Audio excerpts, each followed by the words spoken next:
반갑습니다. 제가 다녀간 지가 벌써 6개월 되었습니다. 세월이 참 빠르죠? 오늘도 복된 주일에 40일 한신교회 예배드려 나온 여러분들에게 하늘의 신령한 복과 땅의 기름진 복이 차고도 넘치기를 축복합니다. 잠시 기도하겠습니다. 하나님 감사합니다. 6개월 만에 이 강단에 다시 서게 되었습니다. 주님께서 오늘도 붙들어 주옵시고 성령의 귀한 은혜로 저를 사로잡아 주시옵소서. 오직 하나님의 말씀만 잘 전파하고 돌아갈 수 있는 귀한 시간 되게 하여 주옵소서. 예수님 이름으로 기도합니다. 아멘.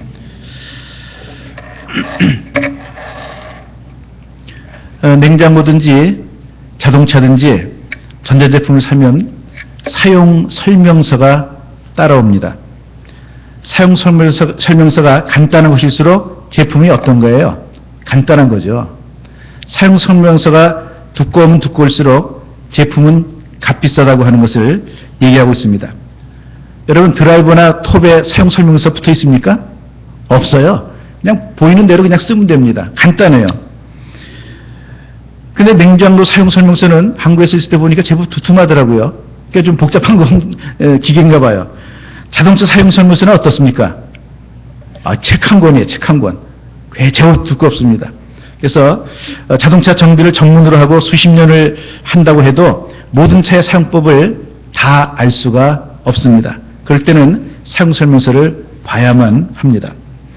동물 사용 설명서가 있습니까? 못 봤죠. 못 봤지만 본 적은 없지만 사람들이 동물에 대한 연구를 해서 각종 연구 자료들이 굉장히 많습니다. 어떤 거는 학술 연구로만 끝낸 것이 있고 어떤 것은 어린이들 교과서에 집어넣어가지고 이 동물의 습성은 어떻다 또 특징은 어떻다 이런 것들이 책에 잘 나타나 있습니다. 동물은 사람들이 연구해서 이렇게 책으로 만들었지만 사람 사용 설명서가 있습니까? 들어본 적 없습니까? 사람 사용 설명서 있을 것 같아요? 있습니다. 그것이 성경입니다. 사람의 존재 이유, 구성 요소, 사람을 어떻게 다루는가 하는 것이 성경에 잘 나타나 있습니다. 사람의 구성 요소는 뭐예요? 원래 우리가 뭐였어요? 흙이죠. 흙덩어리예요. 창세기 2장 8절에 여호와 하나님이 흙으로 사람을 지으시고 생기를 그 코에 넣으시니 사람이 생명이 된지라. 그래서 흙에서 왔기 때문에 흙으로 돌아갑니다. 아무리 잘난 척해도 흙덩어리에 불과합니다. 혹시 사람 때문에 무시당하고 기죽어 본 적이 있습니까? 있을 수 있죠. 간혹 이럴 때 있습니다. 그럴 때 이렇게 하십시오. 까불지 마라. 너도 흙덩어리다.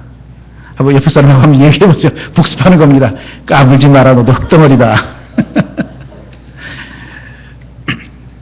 그런데 이 흙덩어리에 플러스된 것이 있습니다. 이것이 바로 하나님의 생기입니다. 동물들도 흙으로 만들어서 그렇게 하나님께서 만드셨거든요. 근데 사람은 하나님의 생기가 플러스됐어요. 이것이 있기 때문에 하나님과 교통하는, 교제하는 존재가 된 것입니다. 사람은 다른 동물들하고 다른 특별한 존재라고 하는 것을 꼭 기억해야 됩니다. 정리합니다. 사람 사용 설명서인 성경은 사람은 하나님과 교제하는 존재로 지었다는 것입니다. 모든 피조물 가운데 사람에게만 하나님의 형상을 부어주셨습니다. 그리고 나서 내버려둔 것이 아닙니다. 창세기 2장 8절에 보니까 여호와 하나님이 동방의 에덴에 동산을 창설하시고 그 지으신 사람을 거기 두시고 그리고 나서 권세를 주십니다. 16절에 보니까 여호와 하나님이 그 사람에 명하여 가라사대 동산 각종 나무의 실과는 네가 임의로 먹되 마음대로 다 먹을 수 있다는 겁니다. 다 네 거다 이겁니다. 그리고 창세기 1장 28절에도 하나님이 그들에게 복을 주시며 그들에게 이르시되 생육하고 번성하여 땅에 충만하라. 땅을 정복하라. 바다의 고기와 공중의 새와 땅에 움직이는 모든 생물을 다스리라. 이러한 엄청난 권세를 주었습니다. 여러분 잊지 마십시오.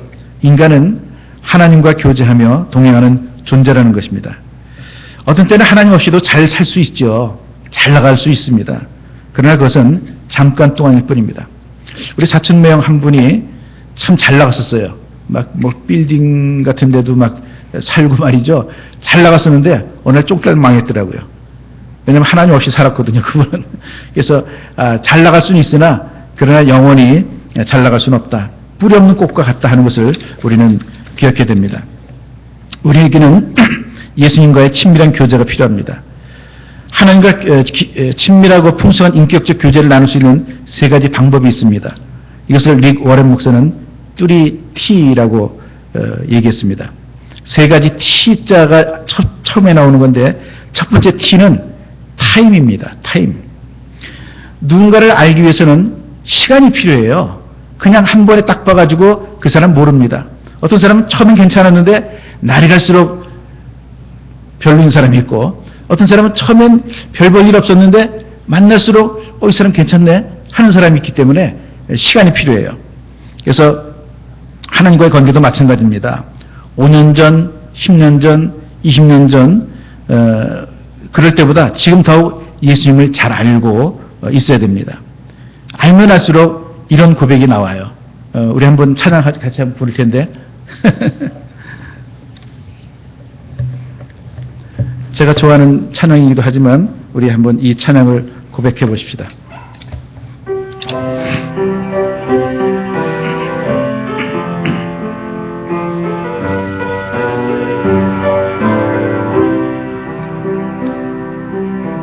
하나님 한 번도 나를 실망시킨 적 없으시고 언제나 공평과 은혜로 나를 지키셨네. 오심실하신 주, 오심실하신 주, 내 너를 떠나지도 않으리라. 내 너를 버리지도 않으리라. 약속하셨던 주님, 그 약속을 지키사 이후로도 영원토록 나를 지키시리라. 확신. 지나온 모든 세월들, 지나온 모든 세월들 돌아보아도 그 어느 것 하나 주의 손길 안 미친 것 전혀 없네. 오심실하신 주, 오심실하신 주, 내 너를 떠나지도 않으리라. 내 너를 버리지도 않으리라. 약속하셨던 주님, 그 약속을 지키사 이후로도 영원토록 나를 지키시리라 확신하네. 아멘. 그렇게 믿습니까? 그래서 예수님과 시간을 많이 보낸다고 해서 우리가 수도사나 종교적인 사람이 되는 것이 아닙니다. 오히려 더 자연스러워지죠. 그냥 사람하고 만나듯이 그렇게 아주 자연스러워집니다. 그래서 우리가 여러 군중 속에서 개인적인 친밀감을 갖기가 어렵습니다. 여러 속에 같이 있으면서 이 얘기도 주고받고 저 얘기도 주고받고 이래가지고는 친밀해지지가 않아요. 친밀해지려면은 단 둘이만 만나야 됩니다. 둘이만 만나서 계속 친밀한 교제를 나눠야 돼요. 예수님을 오래 믿었다고 해도, 교회를 오래 다녔다고 해도 예수님과 1대1로 대화를 나눈 사실이 별로 없다면은 그 사람은 친해지지가 않습니다. 예수님과 1대1로 만나야 돼요. 1대1로 기도하고 어떤 때는 눈물로, 어떤 때는 웃음으로, 기쁨으로 그러한 교제의 시간이 있어야 됩니다. 그래서 첫 번째는 타임입니다. 두 번째 T는 뭐냐면 토크입니다. 얘기를 해야 돼요. 관계는 대화를 필요로 합니다. 대화 없는 부부, 그 깨진 거나 마찬가지예요. 대화해야 돼요. 관계가 멀어지면 말하기가 싫어집니다. 등 돌리고 잡니다. 그래서 얘기한다고 하는 것이 굉장히 중요한데, 마찬가지로 우리가 하나님과 대화를 하며 친밀해져 가야 됩니다. 워렌 목사가, 이게 릭 워렌이 내놓은 뚜리티예요. 워렌 목사가 이렇게 얘기했어요. 만약 내가 개인적으로 하나님과 매일 나누는 대화 중에 여러분이 엿듣는다면 여러분은 나를 목사 같지 않다고 느낄 것입니다. 왜 그래요? 별로 영적인 얘기 안 한다는 겁니다. 하나님, 나 타코발에 가서 먹고 싶어요. 이런 얘기 한다는 거예요. 아주 쉬운 얘기. 그리고 기쁨이 없을 때는 침통하고 슬픈 목소리로 얘기한다는 겁니다. 있는 그대로. 그것을 하나님이 더 좋아하십니다. 괜히 그냥 무게 잡고 뭐 깔고 그렇게 얘기할 필요 없어요. 하나님과 적나라하게 그렇게 대화를 나눠야죠. 그래서 우리가 하나님과 많이 대화하고 소통할수록 우리와 하나님 관계는 깊어진다라고 워렌 목사는 얘기합니다. 워렌 목사가 누군지 알죠? 미국에 3대 교회가 있죠. 세들백 교회의 릭 워렌 목사, 또 하나는 조엘 오스틴의 레이구드 교회, 또 하나는 어디 있어요? 시카고의 무슨 교회예요? 윌러 크릭 교회. 이 3대 교회입니다. 미국의 3대 교회, 제일 큰 교회들이에요. 자, 그 조영기 목사님도 수시로 하나님과 대화하죠. 늘 강단에 올라갈 때도 성령님 먼저 올라가시죠. 그렇게 얘기하고 늘 그냥 얘기하는 거예요. 일상 얘기하듯이 그렇게 얘기합니다. 근데 우리들은 별로 안 하잖아요. 하나님 하면은 그냥 교회 와서 그냥 눈 감고 있을 때나 하나님 찾지 평소에 잘 부르지도 않잖아요. 그러면서 살아가는 저희들의 모습입니다. 마지막 세 번째 T는 뭐냐면 트러스트입니다. 신뢰하는 거죠. 관계는 신뢰 위에서 자라납니다. 리그 워렌 목사가 이렇게 얘기했어요. 나는 아내의 모든 것에 동의하지 않지만 그를 신뢰한다. 어떻게 사람이 다 마음에 들 수가 있습니까? 없죠. 어떤 사람은 치약도 앞에서 짜는 사람이 있고 뒤에서 짜는 사람이 있고 다 틀려요. 두는 것도 다 틀리고 양말 아무 때나 벗어 던지는 사람도 있고 하여튼 뭐 다 틀립니다.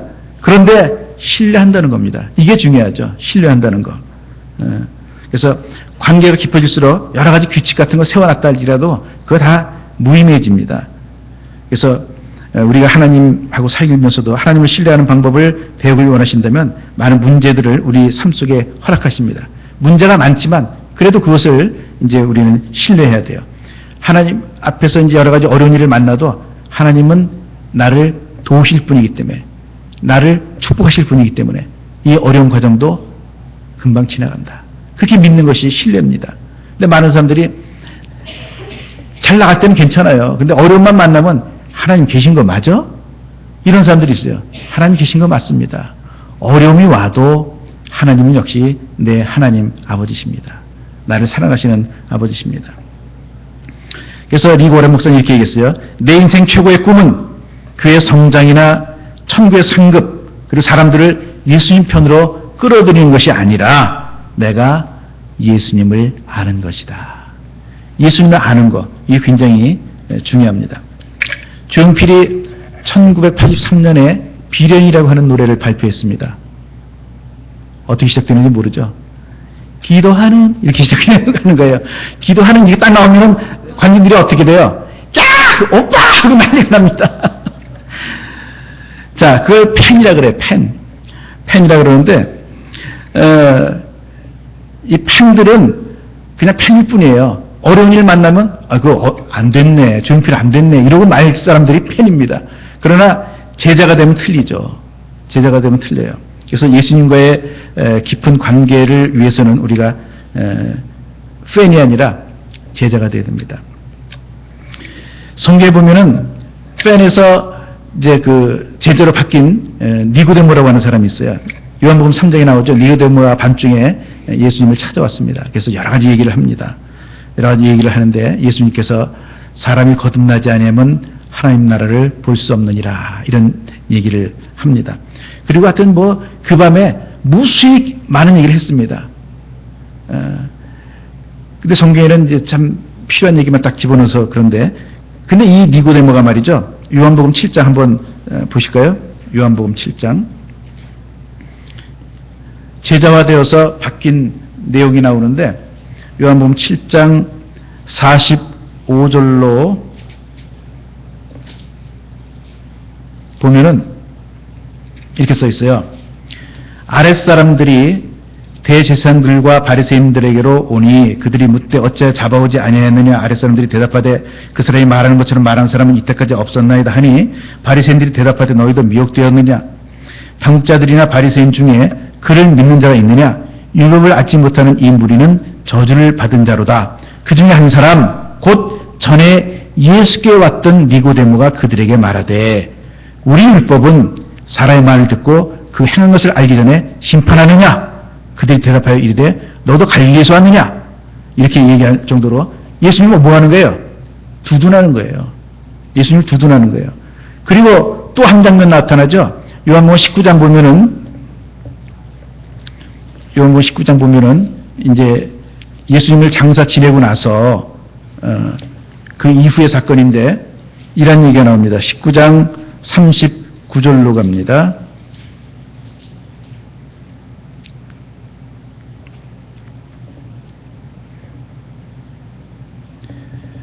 일찍이 예수께 밤에 찾아왔던 니고데모도 예수님 지금 돌아가셨어요. 지금 그 무덤에 찾아온 겁니다. 몰약과 침향 섞은 것을 100리터쯤 가지고 온지라. 지금 제자들 어디 갔죠? 예수님 제자들 12제자들 다 어디 갔어요? 다 도망갔어요. 다 도망갔는데 이분은 오히려 찾아온 거예요. 예수님께 찾아왔어요. 그러니까 진짜 제자가 된 겁니다. 이 사람은. 12제자 안에 못 들었지만 그래도 진짜 제자가 돼가지고 그래서 이 사람이 기독교 전승에 따르면 1세기에 순교했다고 합니다. 자, 우리가 말로만 예수님 믿는다고 고백하느냐 아니면 실제로 예수님을 따르고 있느냐, 이것이 팬인지 제자인지를 진단하는 첫 번째 기준입니다. 두 번째 기준은 예수님에 관해서 아느냐 아니면 그를 진정으로 알고 있느냐 이겁니다. 친밀함과 지식을 혼동하지 말라는 겁니다. 예수님에 관해서 많이 아는 사람들 많아요. 성경에 뭐 어떻게 됐고 예수님 무슨 말씀을 했고, 그런데 예수님을 따르지는 않아요. 그는 팬입니다. 제자가 아니에요. 자, 그래서 이제 오늘 다른 얘기들도 많은 셋째, 넷째, 다섯째 뭐 있는데 다 빼고요. 오늘 본문 말씀 봅니다. 예레미야 29장 11절로 13절. 우리가 태어날 때부터 하나님의 말씀을 들을 수 있는 기능을 갖고 태어났다 그랬어요. 아담과 하와도 하나님과의 친밀한 교제 가운데서 얘기했어요. 심지어 죄를 짓고 나서도 하나님께서 찾아와서 이렇게 묻죠. 아담아, 내가 어디 있느냐? 그때 뭐라고 대답해요? 내가 벗었으므로 두려워하여 수풀 사이에 숨었나이다. 직접 대화가 됐어요. 직접 대화가 됐어. 우리 중에 직접 대화가 되는 사람이 몇이나 있을까요? 거의 전무합니다. 거의 없어요. 대화 안 돼요. 그냥 불러도 대답 없는 일이며 산산이 부서진 일이며 홍주에 헤어진 일이며 김소월의 초원이나 부르는 그런 사람들밖에 안 됩니다. 불러도 대답이 없어요.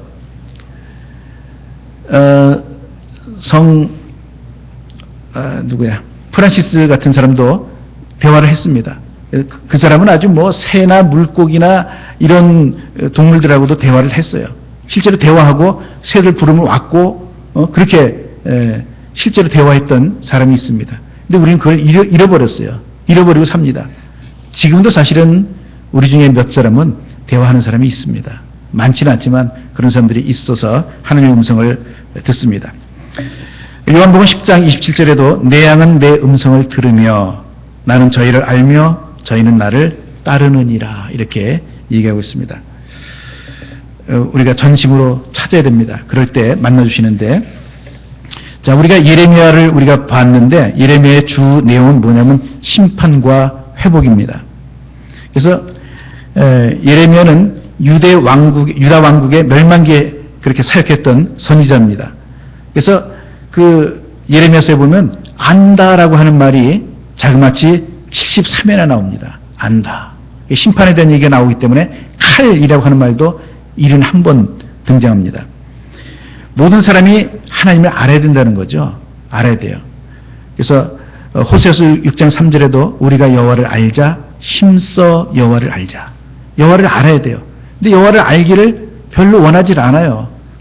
자기한테 이익되는 것, 잘 되는 것만 원하지 여호와 알기는 별로 원하지 않습니다. 선한 것도 좋은 것도 주시는 하나님이시지만 나쁜 것도 줄 때가 있어요. 그것도 감사함으로 받아야 됩니다. 그것도 필요해서 준 거라고 그렇게 믿어야 되는데 많은 사람들이 싫은 거 주면요. 하나님 계신 거 맞아? 이렇게 나오는 경우가 굉장히 많습니다. 싫은 것도 하나님이 우리에게 필요해서 주셨다고 하는 사실을 꼭 인정해야 됩니다. 자, 우리가 예레미야 29장 읽었는데 예레미야 29장은 편지입니다. 편지예요. 1절에 보면 편지라고 써 있어요. 언제 쓰여졌는고 하니 예수님 태어나시기 600년쯤 전에 주전 597년경에 그것이 쓰여졌습니다. 그때 이제 보면은 예레미야 다시 또 갑니다. 오늘 성경을 많이 찾아요. 29장 보면은 5절, 4절부터 보십니다. 만군의 여호와 이스라엘의 하나님께서 예루살렘에서 바벨론으로 사로잡혀 가게 한 모든 포로에게 이같이 말씀하시니라. 자, 지금 이스라엘 사람들이 뭐로 잡혀갔냐면 포로로 잡혀갔어요. 5절. 너희는 집을 짓고 거기에 살며 텃밭을 만들고 그 열매를 먹으라.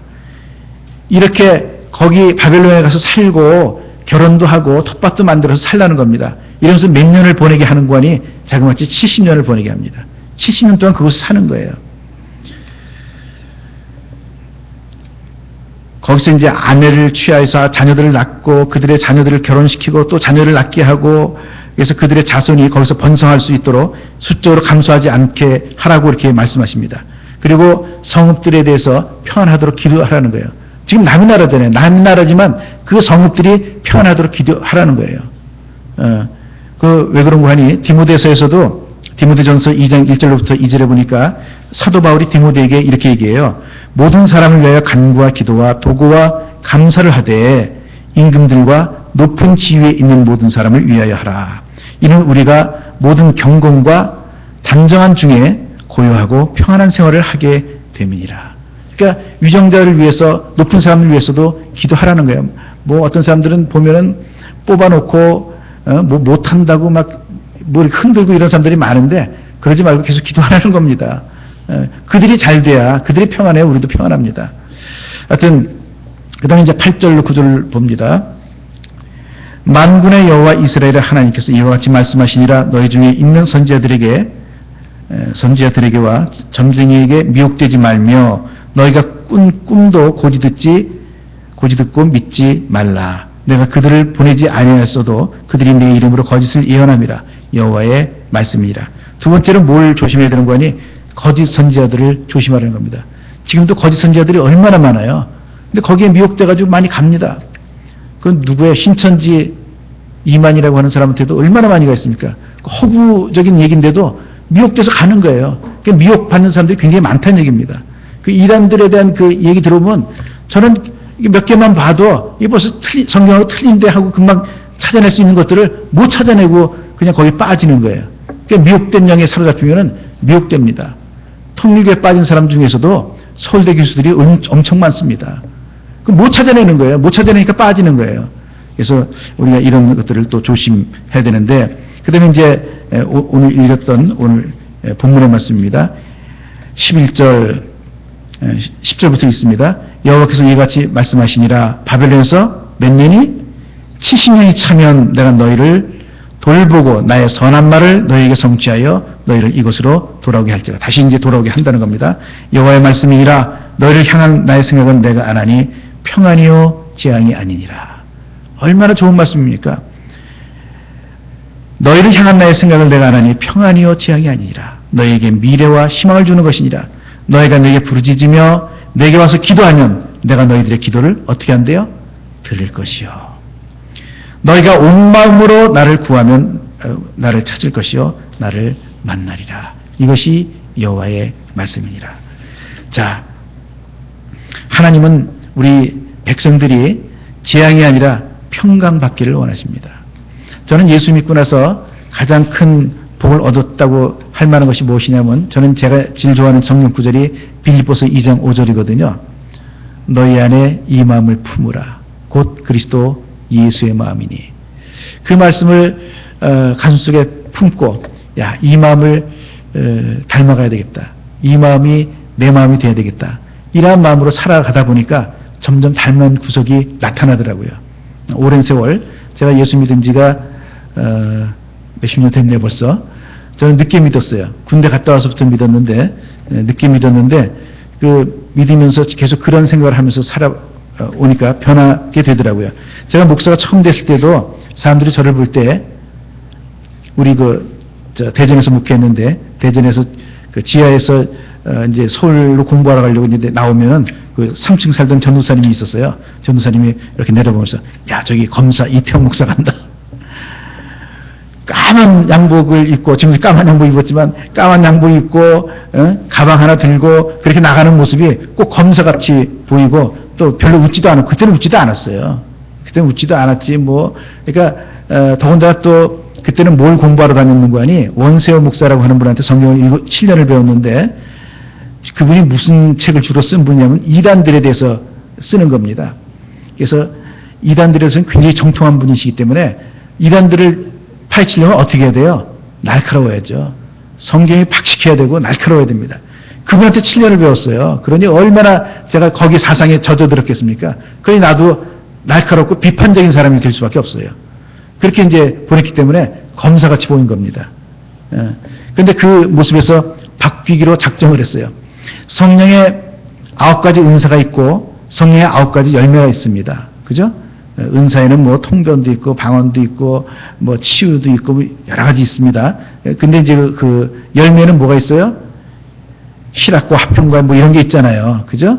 그래서 그 희락의 영, 화평의 영, 그것을 담기를 원해서 그 열매를 제게 달라고 그렇게 간구하면서 기도하다 보니까 점점 웃는 사람이 되더라고요. 별것도 아니래도 하하하 웃어버려요. 잘 웃어요, 제가. 그래서 저를 만나는 사람들이 편하다 그래요. 감사하죠. 한 번은 어떤 그 자동차 정비소를 갔었는데 그분들이 담배 피우고 있었어요. 담배 피우고 있었는데 내가 그 잠바 입고 갔거든요. 잠바 입고 갔는데 혹시 목사님 아니세요? 그러더라고요. 그러니까 인정을 받은 거야. 믿지 않는 사람한테도 인정받을 만한 얼굴이 된 겁니다. 그래서 감사하더라고요. 그런 모습 갖고 나가려고 했던 것이 결국은 그렇게 닮아갑니다. 자기가 무엇을 원하느냐, 무엇을 담기를 원하느냐, 그러면서 그렇게 살아가다 보면 닮아지게 돼 있습니다. 부부가 서로 닮아지잖아요. 왜냐하면 같이 생활하다 보니까 닮은 구석이 나타나고 자녀들도 부모를 닮게 됩니다. 왜냐하면 같이 생활하다 보니까 배우는 것이 그밖에 없거든요. 그래서 우리 예수님을 믿는다 하는 것은 예수님을 닮아가는 겁니다. 이러한 닮아가는 모습 가운데 우리가 전심으로 그분을 찾아서 반드시 만나고 그리고 변해가는 우리 내시빌 한신교회 교인들 되시기를 축복합니다. 기도하겠습니다. 하나님 은혜를 감사합니다. 주님의 성품이 내게 들어와 내가 날마다 변화되는 은혜가 있게 하여 주옵소서. 주님께서 원하시는 그 모든 것들 위에 우리들 닮고자 애쓰는 마음만 있으면 결국은 닮은 그런 흔적이 나타날 줄로 믿습니다. 이 세상 떠나갈 때에 주님 기뻐하시는 그 모습 그대로 살게 하여 주옵시고 그리고 주님 만날 때 잘하였도다 충성된 종아라고 하는 말씀 듣기에 부족함없는 저희들 되게 하여 주옵소서. 예수님 이름으로 기도합니다. 아멘.